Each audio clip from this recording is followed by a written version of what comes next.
Mesdames et messieurs, bonsoir et merci d'avoir choisi Canal 3 Bénin pour vous informer. Voici les titres du journal. Ouverture ce vendredi de la 10e revue des finances publiques du ministère de l'économie et des finances. Le thème central de la rencontre qui se déroule à Cotonou se focalise sur l'éclosion du numérique et la gestion budgétaire en mode programme. Les détails dans ce journal. Séance de renforcement des capacités des acteurs béninois du secteur de l'énergie. L'objectif de la formation est d'approfondir les connaissances de ces acteurs en matière de gestion des programmes et projets. C'est une initiative qui s'inscrit dans le cadre de la mise en œuvre du projet RECASEB. La lutte contre la traite des personnes au Bénin est au cœur d'un atelier à Boïcon. Les acteurs entendent s'appesantir sur la cartographie des structures de protection des enfants en situation difficile pour corriger les dysfonctionnements qui entravent la réussite du combat contre le fléau. Voilà pour le titre. Mesdames et messieurs, à nouveau, bonsoir. Les finances publiques face à l'éclosion du numérique, la gestion budgétaire en mode programme. C'est le thème central de la 10e revue des finances publiques du ministère de l'économie et des finances. La cérémonie de lancement de cette revue s'est déroulée ce vendredi à Cotonou. Reportage. C'est un exercice d'évaluation des progrès et insuffisances des finances publiques en République du Bénin. Un rendez-vous auquel sont conviés les acteurs des structures centrales de gouvernance, du système d'information budgétaire et comptable, de même que les organes de contrôle. Il s'agit en question de la 10e édition de la Revue des finances publiques, dont le thème central est intitulé « Les finances publiques face à l'éclosion du numérique, la gestion budgétaire en mode programme ». La Revue des finances publiques, pour laquelle nous sommes à la 10e édition, est le résultat d'un travail collectif considérable qui se déroule chaque année pour faire le point de mise en œuvre des actions réalisées. Ainsi, l'occasion sera offerte à tous les acteurs ayant à cœur le développement du Bénin de faire une rétrospection sur la mise en œuvre des différentes réformes des finances publiques au cours de l'année 2019 et de présenter les grandes lignes de réformes envisagées pour le compte de l'année 2020. Une bonne gestion des finances publiques contribue de manière décisive à l'efficience des politiques publiques qui promeuvent la croissance et la réduction de la pauvreté. Sur ces points, les partenaires techniques et financiers voudraient encourager une approche plus holistique sur les financements de développement. Dans l'attente des résultats des travaux menés avec les PNUD sur cette thématique, il est clair que les besoins sont conséquents. Donc un dialogue inclusif avec les partenaires techniques et financiers et les secteurs privés serait clé afin d'assurer un financement adéquat pour l'atteinte des objectifs de développement durable. Les cadres du ministère de l'économie et des finances ont eu le privilège de passer en revue l'ensemble des réformes visant à assainir la gestion des ressources de l'État. Pour ce faire, les échanges ont tourné autour de 14 présentations regroupées en 3 panels après 2 communications introductives. Entre autres problématiques évoquées, le point de la mise en œuvre des différentes réformes, la mobilisation des recettes en appui à la gestion budgétaire, la dématérialisation des procédures douanières ainsi que la digitalisation du Trésor public et de la Direction générale des impôts. C'est ainsi qu'avec l'assistance technique de nos partenaires techniques et financiers, notamment l'Union européenne, dont je salue la présence ici avec nous, il a été élaboré un plan global de réforme de la gestion des finances publiques, structuré en syntaxe et couvrant la période 2017-2020. L'objectif poursuivi dans ce nouveau plan est de doter notre pays d'un système de gestion des finances publiques transparent, performant, conforme aux standards internationaux, respectueux de la répartition constitutionnelle des prérogatives entre les institutions et mettant résolument les finances publiques au service du développement du pays et du bien-être des citoyens. Les participants aux travaux de cette 10e revue des finances publiques se sont penchés aussi sur l'internalisation de la directive des régimes financiers des collectivités territoriales et la gouvernance foncière. À la fin des panels, les cadres et experts sortiront un aide-mémoire devant retracer les avancées et les faiblesses des différentes réformes liées à la gestion des finances publiques au Bénin. Enfin, une bonne nouvelle pour les petites et moyennes entreprises et petites et moyennes industries. Le raccordement à l'électricité est désormais gratuit Pour ce type d'entreprise, c'est une facilité que le gouvernement béninois a décidé de leur accorder dans le but d'améliorer le climat des affaires. Les bénéficiaires, ce sont les entreprises ayant des besoins de consommation dont la capacité est comprise entre 140 et 160 kVA. Voici les temps forts de la cérémonie de lancement officielle de cette gratuité. Reportage. De la parole à l'action, le gouvernement béninois tient ici une promesse entre-temps considérée comme un discours politique. Il s'agit de son engagement à améliorer le climat des affaires. Par le biais de la Société béninoise d'énergie électrique, une facilité est désormais accordée aux petites et moyennes entreprises, de même que les industries. Ces dernières sont désormais exonérées de tout frais de raccordement à l'électricité. Face à la presse ce jeudi, les autorités annoncent la bonne nouvelle.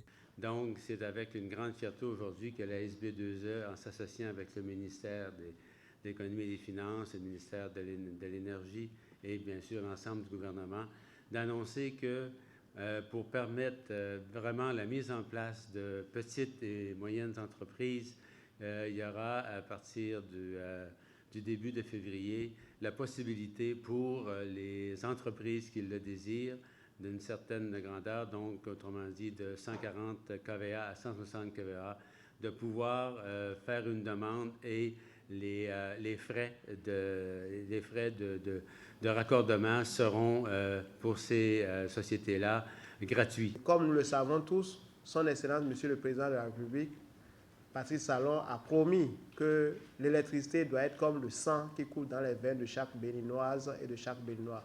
Ça veut dire quoi? Ça veut dire que, quelle que soit votre position géographique sur le territoire national, vous devez avoir une énergie de qualité et dans la quantité voulue. Donc, d'importants investissements vont se faire au cours de l'année 2020 et 2021. L'objectif visé par cette mesure du gouvernement concrétisée par la SB2E est de créer des conditions favorables à la création de nouvelles entreprises, base de richesse et d'emploi. À en croire les représentants des ministres de l'Énergie et des Finances, le gouvernement entend par cet acte promouvoir l'investissement en misant sur la stabilité énergétique, une source vitale de la production industrielle. Pour eux, les impacts économiques liés à cette réforme qui sonne comme du social sont énormes. Le coût de raccordement, si vous demandez c'est des millions, c'est à plus d'une trentaine de millions quand vous voulez démarrer. Et vous êtes une petite et moyenne entreprise, il ne faut pas que ça soit un frein pour vous quand vous voulez démarrer. Le gouvernement prend les dispositions pour vous accompagner afin que l'accès à l'électricité, nous mettons en place une politique qui puisse leur permettre d'avoir accès gratuitement, quitte à ce que une fois installés, ils puissent avoir une capacité de production vraiment optimale. Et lorsque nous entendons dire qu'il y a une réforme qui va dans le sens de faciliter l'accès à l'énergie électrique aux petites et moyennes entreprises, l'ARI ne peut que l'accompagner, l'ARI ne peut que l'apprécier. Et je voudrais vous dire aussi que ce n'est pas cette réforme seule qu'il y a actuellement dans le pipeline. Il y a d'autres réformes qui sont en cours. Les promoteurs de petites et moyennes entreprises et les PMI sont donc appelés à introduire leur demande de raccordement rendue gratuite par Patrice Talon et son gouvernement. Cette facilité vient une fois encore améliorer sans doute le climat des affaires au Bénin. Restons dans le secteur de l'énergie où les acteurs renforcent leurs capacités en matière de gestion des programmes et projets. La formation s'inscrit dans le cadre de la mise en œuvre du projet RECASEB, entendez renforcement des capacités des acteurs du secteur de l'énergie au Bénin. Le point de la cérémonie dans ce reportage de Teddy Goudalo présenté par Clément Achadé. Les cadres du ministère de l'Énergie et ses démembrements, dont la SB2E et ceux du secteur privé, renforcent ici leurs capacités en matière de suivi et évaluation des programmes et projets de développement. Une formation initiée à travers le projet RECASEB entendait renforcement des capacités des acteurs du secteur de l'énergie au Bénin avec le soutien de l'Union européenne. Des formations pour des gens qui étaient déjà dans le métier pour approfondir les connaissances. Maintenant, on passe aux formations des gens qui viennent du public. Et pour tout mettre ces gens en réseau, on a le RECASEB qui renforce ce partenariat. Le contenu de la formation est assez large. C'est découvrir les notions de suivi-évaluation, leur importance de plus en plus dans l'époque moderne, avec les pratiques de GAR, de gestion axée sur les résultats. Et puis, pratiquement, comment est-ce qu'on met en place des systèmes de suivi, le choix des indicateurs et même les outils de traitement de données pour produire les rapports de suivi-évaluation.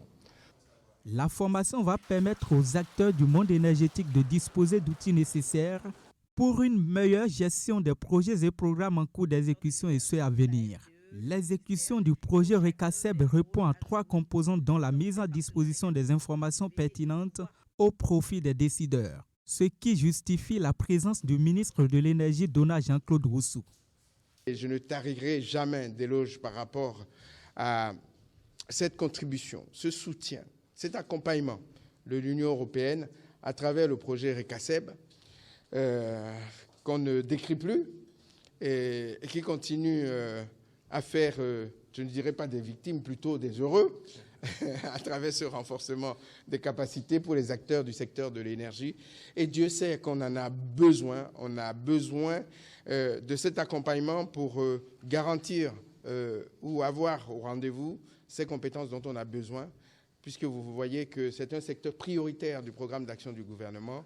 Et soutenir ce secteur sans soutenir le développement des capacités et donc des compétences, ce sera passer à côté de quelque chose. Lors de cette formation, on nous a déjà présenté les outils de suivi et évaluation et ce qui va avec le poste que j'occupe au groupement ASEMI. Donc, je crois que ces outils comblent déjà mes attentes et avec les 2 jours, je crois que nous irons en profondeur pour bien maîtriser ces outils et qui pourraient m'aider dans ma fonction. À l'issue des travaux, les participants devront mettre en œuvre les nouvelles connaissances acquises dans leurs structures respectives. Ceci pour faire une analyse concrète des résultats d'évaluation et surtout l'atteinte des objectifs fixés. Les travaux de construction de l'hôpital de référence de Ouidah et le laboratoire de recherche en épidémie vont bientôt démarrer. Pour s'assurer que toute la procédure va se dérouler sans obstacle, le ministre de la Santé et une délégation du CNLSTP sont allés constater la libération et la sécurisation de l'espace devant abriter l'infrastructure. Ils ont été accueillis par le maire de Ouidah et le préfet de l'Atlantique, tous satisfaits de l'allure que prend ce grand projet du gouvernement suivant. La libération de ce domaine qui s'étend sur des hectares est désormais effective. Il devra abriter très bientôt l'hôpital de référence de Ouidah et le laboratoire de recherche en épidémie. Le ministre de la Santé et une équipe du secrétariat exécutif du CNLSTP, appuyés par des autorités locales, sont allés apprécier les réalités actuelles du site et sont descendus avec soulagement. Alors, l'hôpital de référence est un hôpital d'un standing assez élevé qui sera très spécialisé au niveau de la cardiologie et de la réanimation, notamment la chirurgie cardiovasculaire. Comme vous le savez, il y a un grand projet de développement au niveau de Ouidah avec la transformation de tout l'attrait touristique que Ouidah offre. Et dans ce contexte, il est opportun que lorsque les touristes viennent pour visiter notre pays, particulièrement Ouidah, qu'on puisse également leur offrir la sécurité sanitaire. C'est dans cette optique que cet hôpital est un hôpital de haut standing qui peut offrir des soins de pointe pour toutes les pathologies, notamment les pathologies d'urgence qui peuvent se présenter. Que cela soit à l'hôpital, le ministre a parlé, que cela soit le laboratoire, ce qu'on n'a pas su dire suffisamment, le laboratoire qui n'est pas un laboratoire comme les autres. C'est un laboratoire qui servira aux populations de service, c'est un laboratoire de formation, mais c'est beaucoup plus un laboratoire de recherche au niveau du Bénin, au niveau africain, pour le monde entier. Donc c'est un grand centre de formation qui est là et qui va demeurer et qui sera à Ouidah. C'est à l'actif de nous tous. Et c'est pour ça ici on remercie monsieur le préfet, monsieur le maire, monsieur le ministre, tout et tout, pour avoir accepté que ça soit implanté ici. Et à travers cela, on remercie le chef de l'État. Le déguerpissement des populations s'est déroulé sans heurts. Celles-ci ont compris le bien fondé de l'initiative gouvernementale et ont sagement plié bagages pour enfin permettre le démarrage des travaux de construction de ce grand centre de santé censé répondre aux normes internationales. Au départ, c'est vrai, on était incompris, mais heureusement qu'avec la sensibilisation, ça qui a duré pratiquement 1 an et demi avec la population pour comprendre qu'il faut absolument qu'elle parte pour qu'on puisse développer le programme d'action du gouvernement. Donc ça s'est bien passé et je voudrais saluer ici vraiment le préfet. Je voudrais rassurer encore une fois, comme l'a fait le ministre et le préfet, que quelque chose sera fait ici au bonheur des populations de Ouidah. Donc quand on parle de santé, on sait comment ça se passe chez nous, mais je pense que c'est un gros problème qui va être résolu au niveau de Ouidah. Aujourd'hui, nous voulons rentrer maintenant dans la phase active. Franchement, je voudrais remercier le chef de l'État. Vous le savez, Ouidah va devenir un grand centre touristique, donc ville historique. On va essayer de développer donc les atouts touristiques. Et vous savez, un touriste, c'est 2 choses, la sécurité, la santé. Je crois que tout est bien parti pour vraiment un Ouidah moderne, pour un Bénin enfin et moderne. Je crois que tout ça, c'est à l'actif du chef de l'État et à son dynamique gouvernement. Un laboratoire mobile est déjà disponible, bien équipé et offrant des commodités irréprochables. Le laboratoire, qui sera érigé bientôt, va davantage changer le visage de la cité des Passais et servira de creuset pour les chercheurs universitaires d'ici et d'ailleurs qui désormais vont choisir la destination Ouidah. Une nouvelle docteure à l'université d'Abomey-Calavi, Fleur Dovonu-Merento, a soutenu et défendu son travail de thèse ce jeudi. Ses recherches portent sur les rythmes climatiques et les rythmes pathologies des enfants de 0 à 5 ans dans les départements de Lomé et du Plateau au sud du Bénin. Elle a démontré le lien entre le climat et les maladies qui touchent les enfants de cette tranche d'âge. Les détails dans ce compte rendu de Tanguy Agoy. La conclusion de ce travail est simple. Le climat détermine profondément la santé des enfants de 0 à 5 ans, surtout quand on est en présence de phénomènes comme les inondations. Le champ d'expérimentation, ce sont les 9 communes des départements de Lomé et du Plateau dans le sud-est du Bénin. Zone cycliquement inondée à cause du débordement régulier du plus grand fleuve de son lit. Zone cycliquement inondée à cause du débordement régulier du plus grand fleuve de son lit. Pour accéder aux réalités à analyser de façon scientifique, il a fallu bien cibler et déterminer les sources d'informations fiables. Nous avons utilisé les données climatiques, les données météorologiques, les données sanitaires, pathologiques collectées dans les registres épidémiologiques des services sanitaires, des centres de santé agréés, complétées avec les statistiques du centre hospitalier universitaire de Lomé. Des informations recueillies, il en tombe d'autres de plus précieuses. Non seulement le climat impacte la santé des enfants ciblés, avec des pathologies répertoriées et désormais mieux fixées, mais il affecte aussi directement leurs parents géniteurs dans une sorte d'induction. 25% de parents sont absents pour cause de maladie de leurs enfants, contre 45% dont la performance baisse quand ils ont des enfants malades et 30% s'absentent carrément et cessent de travailler pour pouvoir soigner des enfants malades à leur charge. Les pathologies les plus courantes et dans l'ordre sont le paludisme, les affections respiratoires, les maladies diarrhéiques et les affections dermatologiques. Le travail propose de façon spatialisée une vue globale et détaillée à la fois et une maîtrise de ces pathologies dans leur apparition, manifestation et les solutions appropriées. C'est surtout la démarche scientifique qui l'a emporté auprès des évaluateurs. Madame a spatialisé ces pathologies dans leur intensité. Là, les décideurs peuvent se dire à tel endroit A, voilà ce qui caractérise ce milieu-là. La thèse apporte des réponses pour une meilleure gestion de cet environnement-là. Quand vous avez un environnement sain, votre corps aussi est sain et votre esprit est sain également, ce qui permet à l'acteur du développement de jouer pleinement son rôle. La nouvelle docteure, spécialiste de l'environnement et de la santé, envisage de creuser davantage son travail. Elle projette de s'intéresser aux enfants de 5 à 10 ans sur les mêmes éléments. Mais déjà, Fleur Dovonu-Merento veut savourer ces instants uniques, disait-elle, qui ouvrent la voie sur une nouvelle vie.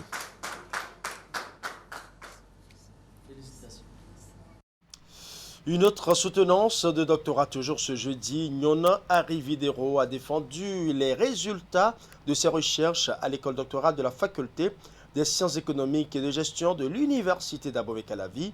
Son travail porte sur la mise en œuvre des dispositions internes interdisant l'usage des sachets non biodégradables au Bénin. Il s'agit d'un état des lieux soutenu par des propositions concrètes pour réussir la sensibilisation. Reportage. Une dame du marché d'Antoine qui disait, si on veut interdire les sachets, qu'on nous dise quoi utiliser pour vendre nos épices. D'ailleurs, ces messages, moi je n'y comprends rien. L'instant d'un après-midi, l'impétrant a replongé son auditoire dans les implications de la loi portant interdiction des sachets non biodégradables en République du Bénin. C'est là tout l'intérêt d'un sujet de thèse voulu comme un outil d'aide à la prise de conscience des utilisateurs et la réorientation efficiente des politiques publiques. Nyona Arividero a convaincu ses maîtres venus d'ici et d'ailleurs. Vous allez faire une démonstration d'aptitude à utiliser, mobiliser une bonne méthodologie pour conduire un travail de recherche. Et unanimement, le jury vous juge donc digne d'être élevé au grade de docteur de l'université d'Abomey-Calavi avec la mention très honorable.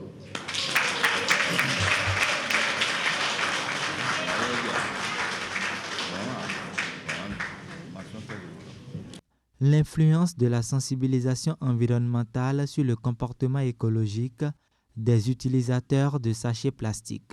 Rôle des variables personnelles. Le deuxième volet du libellé questionne les paramètres qui influencent ou déterminent un sujet à formuler un avis sur la sensibilisation afin de faire un choix. À l'issue des hypothèses, l'impétrant est parvenu à sortir des sentiers battus. Ce que j'ai apporté de nouveau, c'est de prévoir déjà que la loi qui est faite, qui est sur les sachets plastiques, elle est bonne.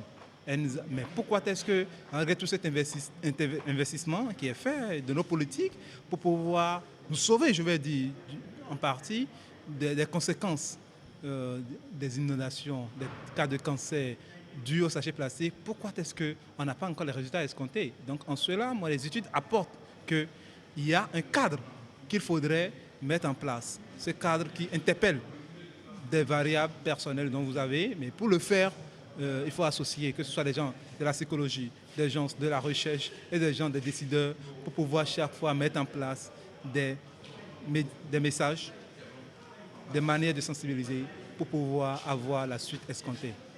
À la faculté des sciences économiques et de gestion, le nouveau docteur faisait déjà ses preuves en matière de recherche. Il a en effet à son actif plusieurs ouvrages d'un travail scientifique co-rédigé avec son directeur de thèse Bertrand Sobosi Boko. Son rêve, poursuivre une réflexion sur les phénomènes qui interpellent dans l'environnement de vie des populations en vue de demeurer au service du développement durable. Une cartographie qui renseigne sur les acteurs engagés dans la lutte contre la traite des personnes au Bénin. C'est une étude menée sur initiative du réseau des structures de protection des enfants en situation difficile. Ce processus vise à contribuer à la correction des dysfonctionnements qui entravent la réussite du combat contre le fléau. Le rapport de l'étude est au cœur d'un atelier qui se déroule à Boïcon. Reportage. Le phénomène est social et aux conséquences dévastatrices. La traite des personnes reste pour le Bénin et pour plusieurs pays de la sous-région un problème crucial. Plusieurs raisons justifient sa persistance et son enracinement dans les différentes localités. C'est pour corriger le tir que le réseau des structures de protection des enfants en situation difficile, RESPESD, a initié la cartographie des acteurs de lutte contre le fléau. Le rapport de l'enquête fait l'objet des débats à cet atelier auquel participent des hommes et femmes des forces de sécurité, des ONG engagés, des acteurs de la justice et de la société civile. Le travail qui nous réunit ici entre dans le cadre de l'amélioration des conditions de lutte contre la traite. J'entends par traite le recrutement, le transport, le transfert, l'hébergement, l'accueil des personnes par la ruse et tout cela pour pouvoir profiter d'eux.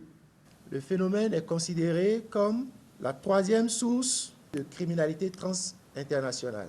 à côté des autres que sont le trafic d'armes et le trafic de stupéfiants. Et une lutte efficace implique une synergie d'action entre tous les acteurs ici présents et même au-delà de ceux ici présents.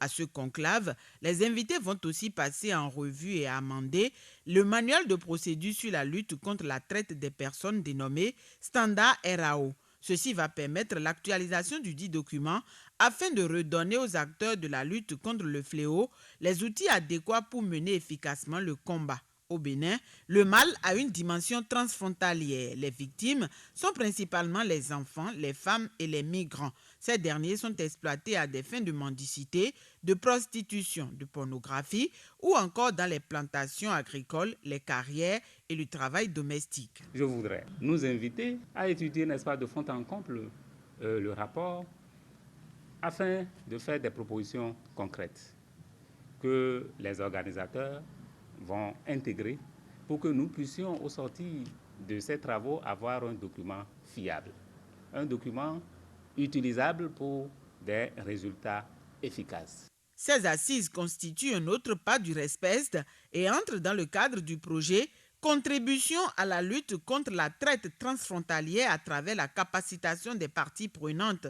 C'est la composante d'un plus grand projet dénommé Appui à la libre circulation des personnes et la migration en Afrique de l'Ouest, financé par l'Union européenne. Soulignons que le RESPEST regroupe plus de 80 organisations intervenant dans la protection des enfants. C'est un réseau créé en 2004 et qui œuvre pour l'amélioration des politiques et pratiques en faveur des enfants.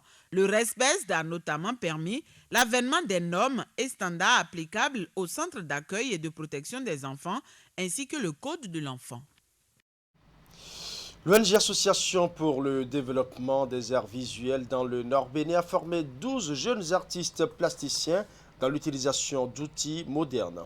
Au terme de la formation, les stagiaires sont outillés en technique de montage en lien avec leur domaine respectif. Pour couronner la formation, une attestation a été remise à chacun des participants le jeudi 30 janvier. Assimokani, Assiomo. Ils sont des artistes plasticiens formés en photographie et vidéo art qui repartent avec leurs attestations. 16 jours ici à l'annexe à Boumekalavi de l'ONG Association pour le développement des arts visuels dans le Nord Bénin, sanctionnés par ce précieux parchemin. Ils y ont appris à se familiariser avec plusieurs outils, appareils photo, logiciels de montage, grâce au projet NACPAMI qu'appuie le programme Renforcement et Participation de la société civile REPASOC. Bon nombre d'entre les artistes plasticiens ne maîtrisant pas la technologie, n'abordent pas souvent ces nouvelles technologies en question. Du coup, ils urgent de les accompagner, de les former, de leur apporter l'assistance nécessaire pour commencer par explorer ces nouvelles technologies afin d'étendre le champ de création du Bénin sur d'autres horizons. Le projet a pour but de renforcer les jeunes artistes plasticiens béninois dans le domaine de la photographie et de la vidéo. Il permet aussi d'assurer la visibilité de leur création. Et cette promotion s'en réjouit. C'était des moments de partage, des moments d'apprentissage de nouvelles connaissances et d'acquisition de nouvelles médiums pour mon travail. Parce que je suis un peintre et un modeleur. Et maintenant que j'ai les techniques de montage, de photographie et vidéo, je les applique à ce que je faisais à mon travail. Pour le partenaire, c'est une opportunité qui s'offre à ces jeunes artistes plasticiens. Et leur avenir en dépend désormais. Vous qui avez également suivi cette formation en traitement d'image, photographie et vidéo d'art, de l'évaluation faite par vous-même, vous avez pu en si peu de temps engranger et maîtriser les techniques et outils indispensables à votre expression ainsi qu'une approche critique de votre propre production. Avec les attestations que vous venez de recevoir, c'est une reconnaissance de vos capacités. Capacité d'autant plus méritoire que vous avez à relever un triple challenge. appliquer tous les enseignements acquis ici, apporter des résultats concrets dans votre quotidien en intégrant transversalement tous les aspects de la formation suivie ici et enfin s'approprier ce cadre et pouvoir contribuer à son animation et œuvrer pour sa pérennisation. À l'occasion de la remise d'attestation, l'ONG a inauguré sa salle multimédia moderne équipée. C'est ici que se fera la promotion des arts visuels à partir du site de l'ONG. Celle-ci dispose aussi d'une web télévision pour accompagner les artistes plasticiens. Voilà, ce sera tout pour ce journal. Merci pour votre aimable attention. Bon début de week-end à toutes et à tous.